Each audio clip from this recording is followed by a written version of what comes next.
Bismillahirrahmanirrahim. Assalamualaikum warahmatullahi wabarakatuh. Halo semuanya, yang terhormat Bapak Dede Hendra SEMM selaku dosen pengampu mata kuliah Manajemen Keuangan Perbankan, dan yang terhormat teman-teman serta viewer-viewer yang senantiasa menonton channel saya. Di video kali ini saya akan memberikan materi yang dapat bermanfaat bagi kalian semua di masa depan nanti. Materi kita hari ini berjudul tentang menganalisis tingkat kesehatan keuangan Deutsche Bank Indonesia menggunakan indikator RGEC periode 2023-2022. Langsung saja ke pembahasan. Yang pertama adalah latar belakang. Kesehatan keuangan perbankan merupakan salah satu pilar utama stabilitas sistem keuangan suatu negara. Sebagai lembaga intermediasi, bank dituntut untuk mempertahankan kinerja keuangan serta agar kepercayaan masyarakat tetap terjaga.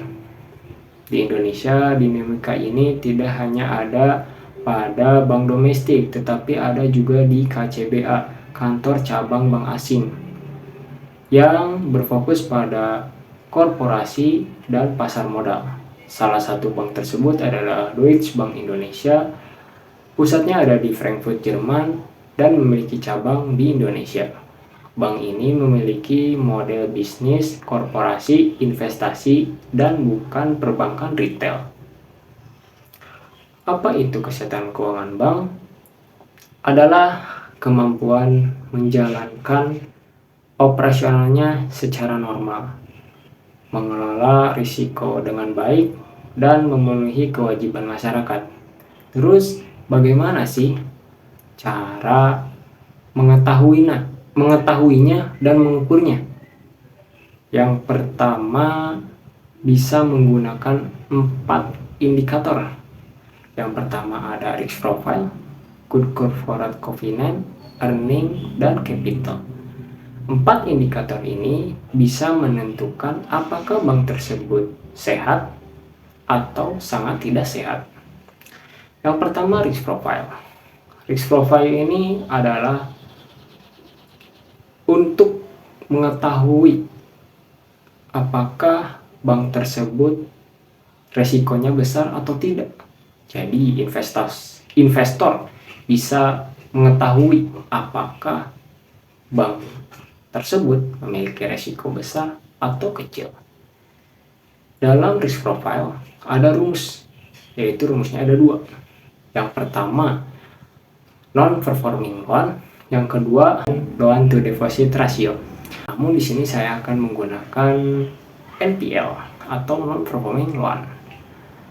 Non-performing loan ini bisa membantu investor dalam meminimalisirkan risiko kredit hingga memberikan gambaran apakah bank tersebut memiliki risiko besar atau kecil.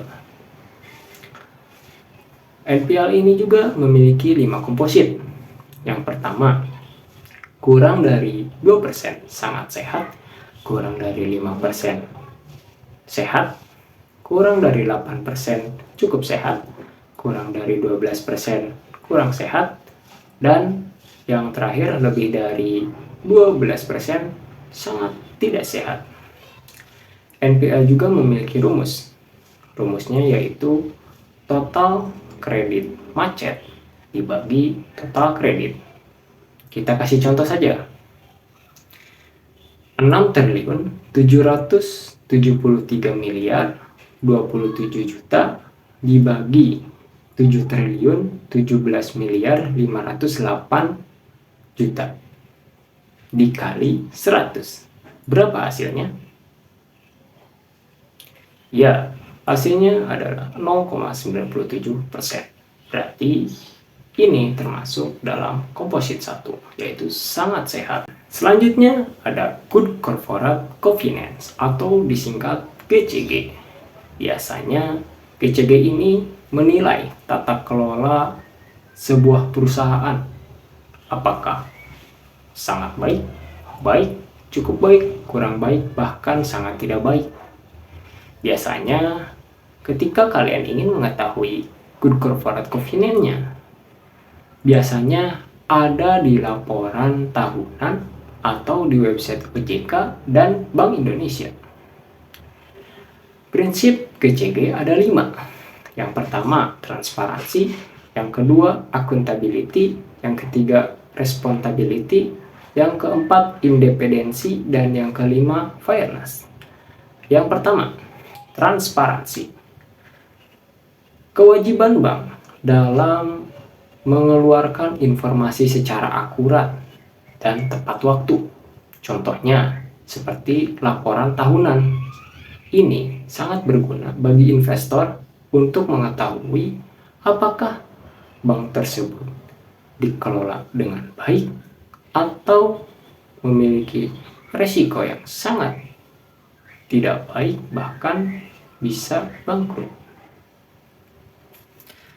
Yang kedua, ada accountability.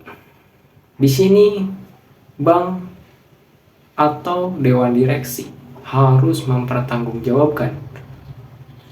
Contohnya seperti ini. Ketika owner bank tersebut menanyakan kepada direksi dan komisaris, kenapa sih tahun ini kita tidak mendapatkan keuntungan?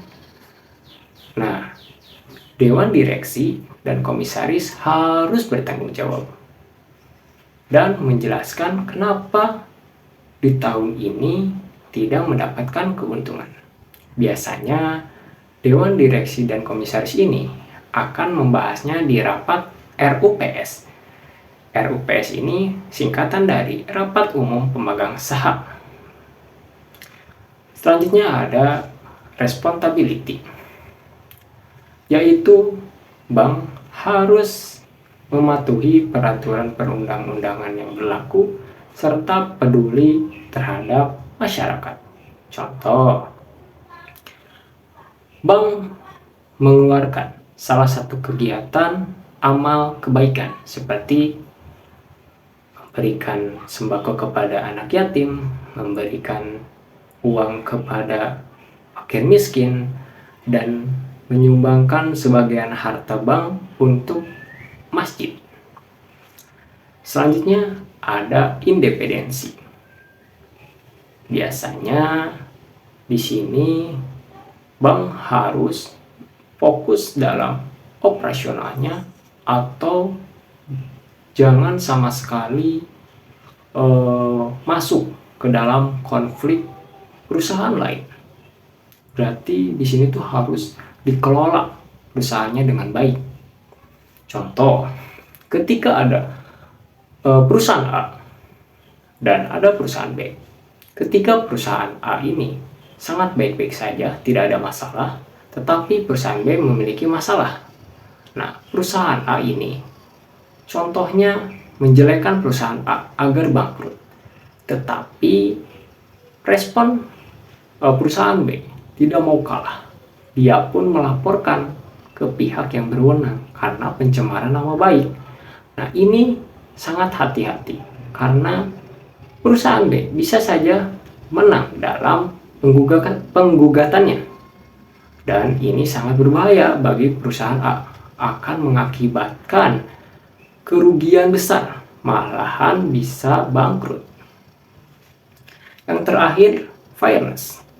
Fairness ini yaitu perusahaan harus berperilaku adil terhadap semua investor. Contoh, ketika ada suatu investor yang menanamkan modalnya, contoh 1 juta, yang lainnya 100 juta. Berarti ketika rapat RUPS, yang investor 1 juta ini harus mendapatkan haknya agar mendapatkan keadilan juga. Nah, selanjutnya ada earning. Earning adalah kemampuan bank dalam menghasilkan laba. Biasanya investor atau kalian jika ingin mengetahui seberapa besar sih laba yang didapatkan bank tersebut, bisa menggunakan return on asset, return on equity, net profit margin. Nah, Namun di sini saya akan menggunakan return on asset. ROA adalah cara rasio keuangan dan mengukur seberapa efisien dan efektif bank tersebut dalam mengelola asetnya atau labanya. Biasanya ROA pun memiliki 5 komposit. Yang pertama, lebih dari 1,5 sangat sehat, 1,5 sampai 1,25% sehat, dan yang ketiga 1,25% sampai 0,5 cukup sehat, yang keempat 0,5% sampai 0% kurang sehat, dan yang kelima negatif sangat tidak sehat. Dan ROA pun memiliki rumus, yaitu laba bersih tahun berjalan dibagi dengan total aset. Contoh, 679.288 juta dibagi 37.369.321 juta. Bayangkan berapa jika dikali 100%, dan berapa sih hasilnya? Nah, hasilnya adalah 1,81%. Berarti ini termasuk komposit nomor 1, yaitu sangat tidak sehat, sangat sehat. Selanjutnya ada capital. Capital atau modal adalah dana murni yang dimiliki oleh bank itu sendiri. Biasanya bisa dari saham disetor atau laba ditahan. Ketika kalian ingin mengetahui seberapa besar sih modal yang dimiliki bank tersebut, kalian bisa menggunakan rumus CAR atau Capital Adequacy Ratio.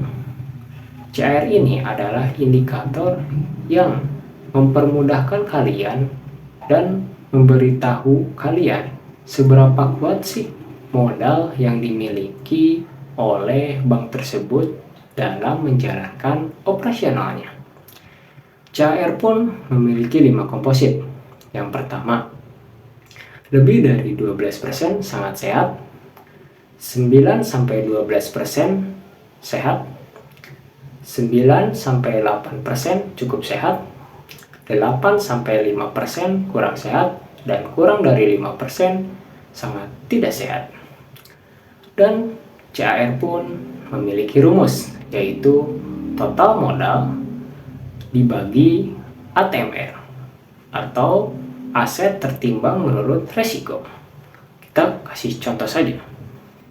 Total modalnya 10.781.830 juta dibagi 21.685.551 juta dikali 100. Coba kalian hitung berapa hasilnya. Nah, hasilnya adalah 49,71%. Berarti ini termasuk ke dalam komposit 1, yaitu sangat sehat. Baik, selanjutnya yaitu kesimpulan.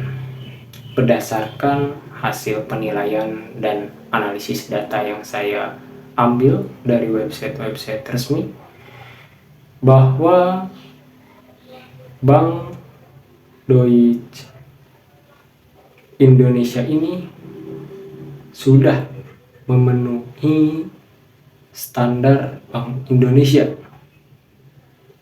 karena bisa dilihat saja dari periode 2023 dan 2022 sudah masuk ke dalam komposit 1, yaitu sangat sehat. Sekian video pemaparan materi. Semoga Saya berharap kalian bisa mendapatkan ilmu dan wawasan lebih dari video saya ini. Jika ada kekurangan, mohon dimaafkan. Jika ada kesalahan kata, mohon dimaafkan. Wabillahi taufiq wal hidayah. Wassalamualaikum warahmatullahi wabarakatuh. See you.